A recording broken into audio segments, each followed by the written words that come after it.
So this is about teaching and learning Atlantic rock art, or how I kind of came to the conclusion that this type of rock art was actually intentionally taught across large geographical areas in Atlantic Europe.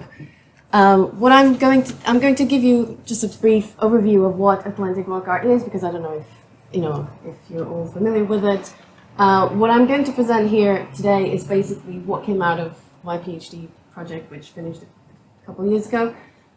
So this is a kind of, let's say it's an updated version of what we knew about Atlantic art. And obviously we know that in terms of motifs, they're very, they're probably what everyone relates to or knows about. They're kind of circular, swirly, and we only know about carvings. We don't know about any paintings or anything like that. This is a kind of rock art that is done out in the landscape, so it's an open air kind of phenomenon, and in boulders and in outcrops.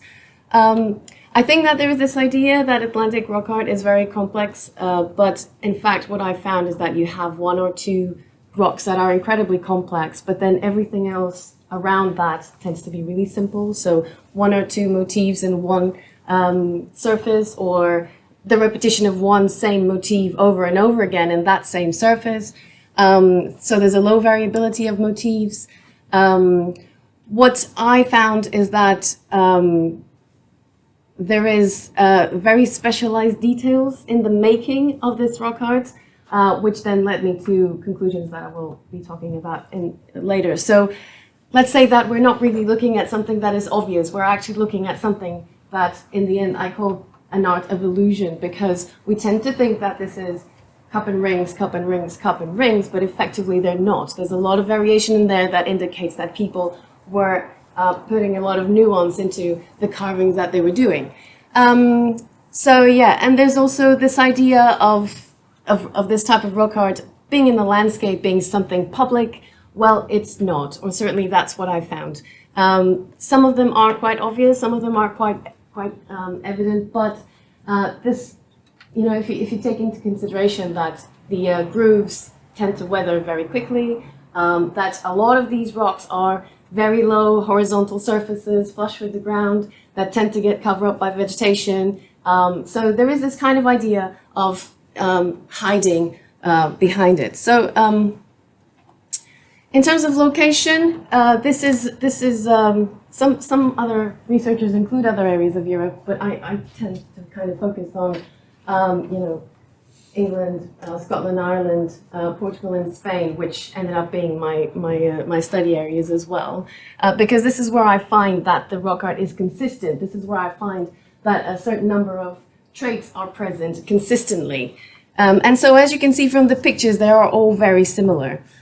So in terms of iconography, what are the best known types of motifs from this type of rock art are the cupmarks and the cup and rings, but there's all sorts of other variations, and there are also some regional preferences. And for instance, if you go into Iberia, you start getting animals and humans and weapons and things like that, which may or may not be contemporary, but we're talking about carvings in the landscape, and it's really difficult to ascertain.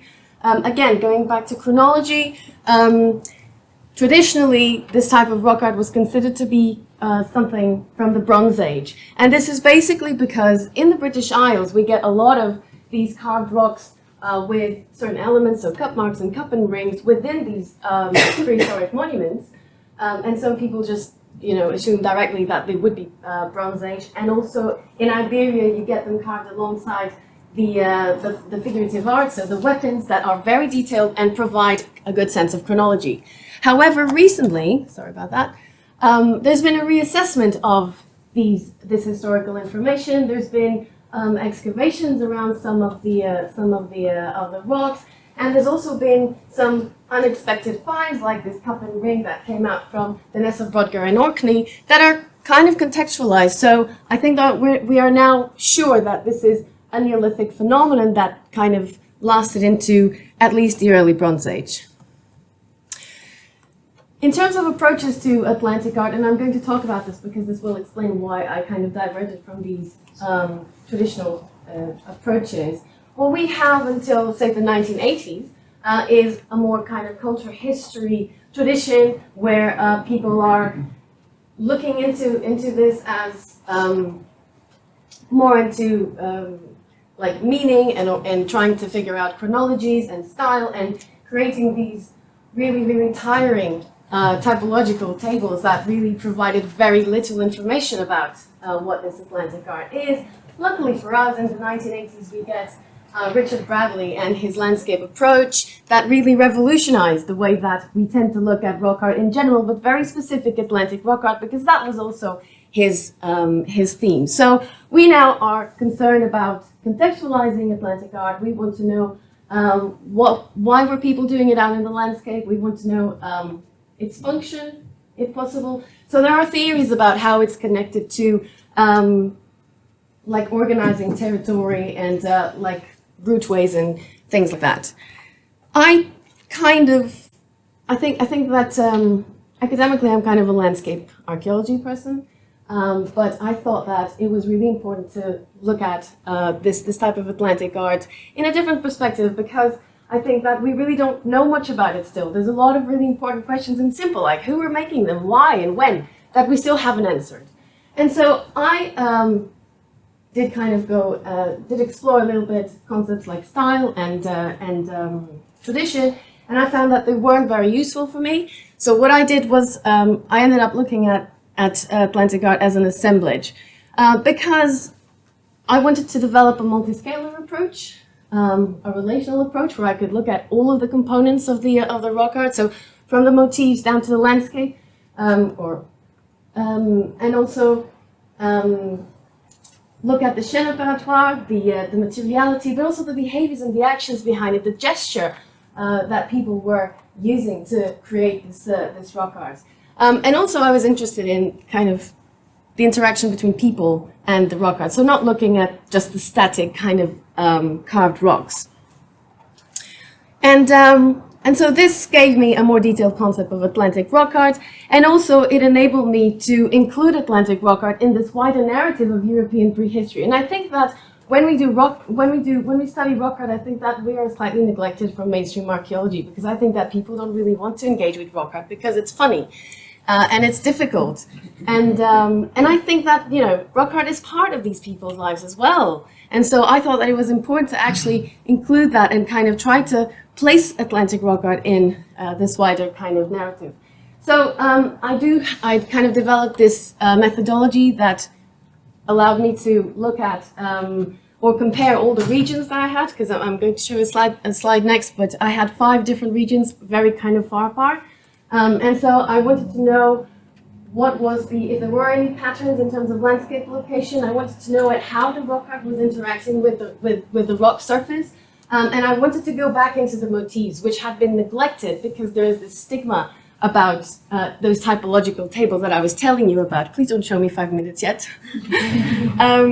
And so these are my study areas. I don't know if you can see all the dots, but basically I chose the Magnus Peninsula in southwest Scotland. I chose Iver Peninsula in southwest Ireland.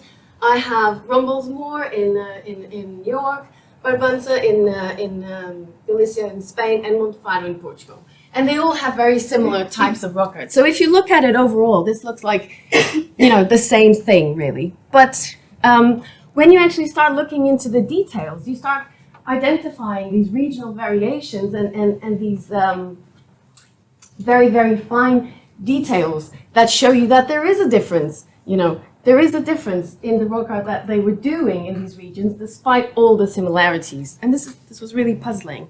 So I'm just giving you an example here of the variations in cupmarks. When I was saying that a cupmark is not just a cup and ring, is just not a single cup and ring. These are just some of the differences that I found.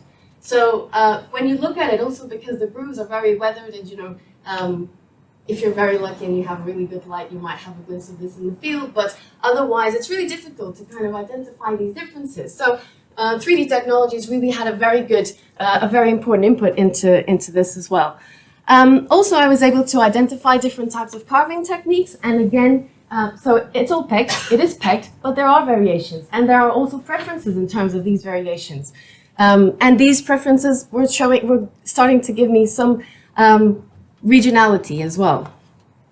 So just to say that all the data that I collected, I studied over 200 rocks, over 5,000 individual motifs, and it was all kind of included in this relational categorical scheme that I really don't have time to go into. And then I started picking out these kind of preferences. So what this was showing me is that there was this core group of characteristics that were present in all of the regions, which I call quintessential Atlantic art, and then each of the others, each of the countries with my study areas had their own kind of preferences. So one day I was having a coffee with Corey, and she started telling me about her very, very interesting project and what she was doing with her experimental archaeology and the making of handaxes. And I was like, I had one of those moments. I was like, hang on, this is it. Because if they have this level of specialization, and if I was able to identify these small details, there was no way that this could have been just random, you know. So if you have questions about this, please address them to Corey, because I don't really know much about. And so, again, what I was seeing is that there is a consistency between these regions, not only in terms of the motifs, but also in terms of the landscape location. So there is this ideology that is underpinning Atlantic rock art that was also shared within or along, you know, in these different regions. So it's not just about, you know, it's not just about shapes. There's more into it. They knew where to use it, because we don't see them in other areas. You go to, you know, there are some situations where you can actually think that, you know, this is Ireland, but it could as well be like Galicia, for example, you know. So they have this kind of understanding of Atlantic art that is that goes across all of the regions, despite their differences and particularities. And then also, I didn't do any experimental archaeology, and it is something that I think that we should definitely do. But we do know about copies that were made later on. So these ones, for example, are probably Bronze Age or Iron Age, and you can tell that they're different, because I think that they didn't have the know-how to produce these carvings, you know, because they would have to know about the tools to use. They would have to know about the properties of the rocks, or, you know, how to kind of make these symbols on the rocks, because they use a lot of natural features, for example. So there's a lot of particular things in the way that they were made that we can identify in these regions that you don't really see them. Oh, okay. In other modern copies. So just to finish, yeah, I was just going to say that I think that there are two levels of kind of transmitting this Atlantic art, and it probably started when they were quite small, and then that, you know, this kind of led me to this idea that all these regions were connected, and there was really networks of cultural transmission that went, you know, across Atlantic art with other materials and people, and then I kind of did a little bit of network science that I took in from my theory, which was great. And that's it. Thank you very much. Sorry for